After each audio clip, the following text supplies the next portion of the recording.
নমস্কাৰ আপোনালোকে চাই আছে AK ক্ৰিয়েচনছ আৰু মই অংকিতা আপোনালোক সকলোকে AK ক্ৰিয়েচনছত পুনৰবাৰ স্বাগতম জনাইছো আজি আন এটি নতুন আৰু টেষ্টি ৰেচিপি আপোনালোকলৈ লৈ আনিছো আজিৰ ৰেচিপিটো হৈছে কমলা টেঙাৰে বনোৱা মুৰ্গীৰ মাংস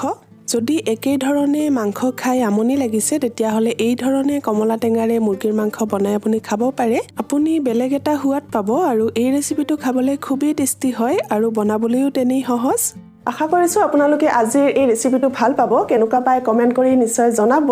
আৰু এই ধৰণে বনাই আপুনিও এবাৰ ট্ৰাই কৰি চাব গতিকে আহকচোন আজিৰ ভিডিওটো আৰম্ভ কৰো আৰু এই ৰেচিপিটো বনাবলৈ আমাকনো কি সামগ্ৰী লাগিব চাওঁচোন আহক কমলা টেঙাৰে চিকেন বনাবলৈ প্ৰথমতে আমাক লাগিব চিকেন কমলা টেঙাৰ ৰস আৰু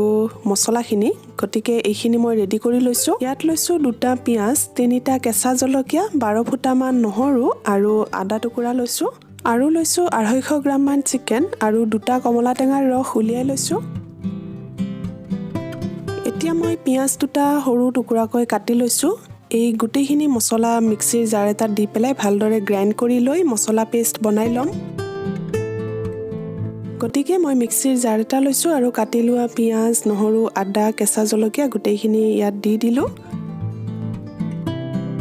ইয়াৰ লগতে আৰু মই লৈছো দুটা লং দুটা সৰু ইলাচি আৰু সৰু এটুকুৰা ডালচিনি এইখিনিও দিলে ফ্লেভাৰ এটা আহিব ধুনিয়া এতিয়া ভালদৰে এইখিনি গ্ৰাইণ্ড কৰি লম মাংস বনাবলৈ এতিয়া গৰম কেৰাহী এটাত সৰিয়হৰ তেল অকমান দি দিছো এতিয়া তেলখিনি গৰম হ'বলৈ দিম জুইৰ অনুপাতে আপুনি তেলৰ পৰিমাণটো দিব পাৰে তেলখিনি গৰম হৈ গৈছে গতিকে ফুৰণৰ বাবে ইয়াত মই অলপ পাঁচফোৰণ দিছো তাৰ পিছত আমি ৰেডি কৰি লোৱা মছলা পেষ্টখিনি ইয়াত দি দিম মছলা পেষ্টখিনি ভালদৰে ভাজি ল'ব লাগিব লো টু মিডিয়াম জুইত ৰাখি মছলাখিনি ভালদৰে ভাজি ল'ব মন কৰিব যাতে মছলাৰ কেঁচা ভাৱটো আঁতৰি যায় নহলে কেঁচা গোন্ধ এটা থাকিব পাৰে সেইকাৰণে ভালদৰে এই মছলা পেষ্টখিনি অলপ ভাজি ল'ব মছলাখিনি ভজা হৈ গ'ল এতিয়া মাংসখিনি ভাজি ল'ম মাংসখিনি ভালদৰে ধুই লৈছো এইখিনি এতিয়া কেৰাহীত দি দিম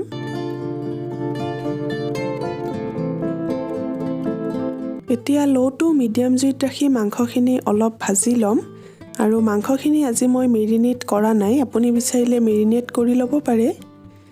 মছলা ভাজোতে তেলখিনি অলপ শুকাই গৈছে কিন্তু ইয়াত মই আৰু তেল ব্যৱহাৰ কৰা নাই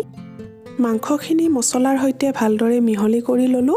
এতিয়া এইখিনি ভাজিবলৈ ইয়াত মই এচামুচ হালধি গুড়ি আৰু নিমখ 1.5 চামুচ মান দি দিছো সোৱাদ অনুসৰি আপুনি নিমখৰ পৰিমাণটো দি দিব এইখিনি এতিয়া ভালকৈ মিহলি কৰি লৈ অলপ সময় ভাজি ল'ম আৰু ঢাকনিখনেৰে ঢাকি দিম তেতিয়া সোনকালে সিজিব মাংসখিনি প্ৰায় ভজা হৈ গৈছে ইয়াত এতিয়া মই অলপ গুড়ি মছলা যোগ কৰিম গুড়ি মছলা আপুনি সোৱাদ অনুসৰি বা পছন্দমতে দিব পাৰে ইয়াত মই প্ৰথমে দিছো অলপ ধনিয়া গুড়ি অলপ জিৰা গুড়ি অলপ ৰঙা জলকীয়া গুড়ি চিকেন মছলা অলপ দিছো আৰু জালুক গুড়ি অলপ দিছো জালুক গুড়ি দিলে খাই খুবেই ভাল লাগে লগতে দিছো অলপ গৰম মছলা এই গুটেখিনি আকৌ এবাৰ ভালদৰে মিহলি কৰি লৈ ভাজি ল'ম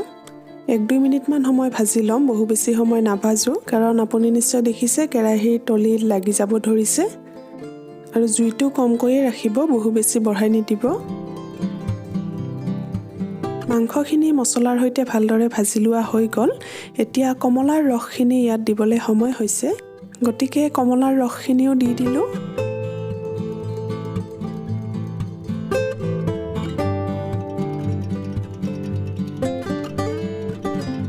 কমলাৰ ৰসখিনি দি পেলাই এবাৰ লৰাই দিছো ভালকৈ এইখিনি মিক্স কৰি ল'ম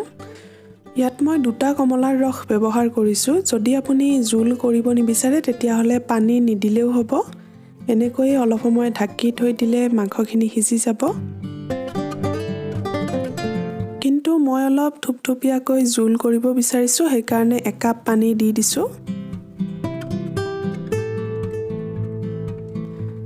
এতিয়া এইখিনি ঢাকি দিম আৰু মিডিয়াম টু হাই ফ্লেমত ৰাখি এইখিনি উতলহালৈকে হ'বলৈ দিম আপুনি চাই ল'ব যিমানখিনি জোল কৰিব বিচাৰে সেই হিচাপত পানীৰ পৰিমাণটো দিব আৰু যদি পানী দিব নিবিচাৰে নিদিয়াকৈও বনাব পাৰে। এইখিনি ধুনীয়াকৈ উতল আহিছে আৰু মাংসখিনিও বঢ়িয়াকৈ সিজি গৈছে। শেষত মই দিছোঁ অলপ সৰুকৈ কাটি লোৱা ধনিয়া পাত। এতিয়া যিহেতু কমলা টেঙাৰ বতৰ, সেয়ে মই ভাবিলোঁ নতুন কিবা এটা ট্ৰাই কৰোঁ। গতিকে কমলা টেঙা দি মাংস ৰান্ধি চালোঁ আৰু লগতে ৰেচিপিটোও আপোনালোকৰ লগত শ্বেয়াৰ কৰিলোঁ। মাংসৰ সোৱাদটো আৰু অলপ বঢ়াবলৈ ইয়াত মই অলপ বাটাৰ দি দিছোঁ। বাটাৰ অকণমান এনেকৈ শেষত দিলে মাংসৰ সোৱাদটো দুগুণ বাঢ়ি যায়। এইখিনি আৰু অলপ উতল আহিবলৈ 1-2 মিনিটমান সময় ঢাকি থৈ দিম।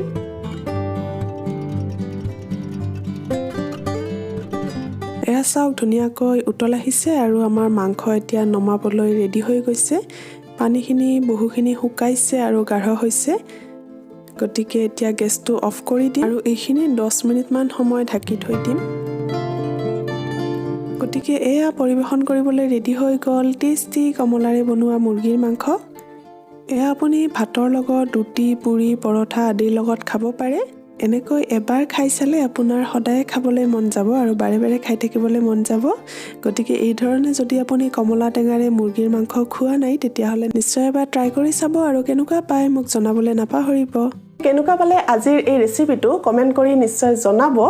আশা কৰিছোঁ আপোনালোকে ভাল পালে। ভিডিঅ'টো চোৱাৰ বাবে ধন্যবাদ। আন এটি নতুন ৰেচিপি ভিডিঅ'লৈ সোনকালে পুনৰ লগ পাম। তেতিয়ালৈকে সুস্থ থাকক, সুখত থাকক। Bye bye.